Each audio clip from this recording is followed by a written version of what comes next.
Frida Kahlo a peint cette œuvre peu de temps après sa séparation avec Diego Rivera. On peut y voir deux Frida qui se tiennent la main, assises sur un banc sous un ciel orageux. La première Frida, celle de gauche, porte une robe de mariée. On voit que son cœur est abîmé, comme s'il était déchiré. Elle tente d'empêcher le sang de couler à l'aide d'une pince.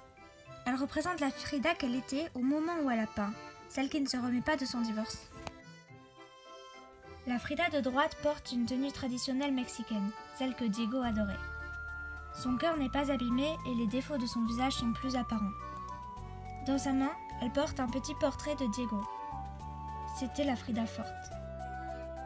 D'après ce qu'elle avait écrit dans son journal intime, Frida s'est inventé une amie imaginaire pour l'aider et la soutenir. Ici, la Frida de gauche est donc la vraie Frida et celle de droite est son amie imaginaire qui l'aide dans cette épreuve difficile.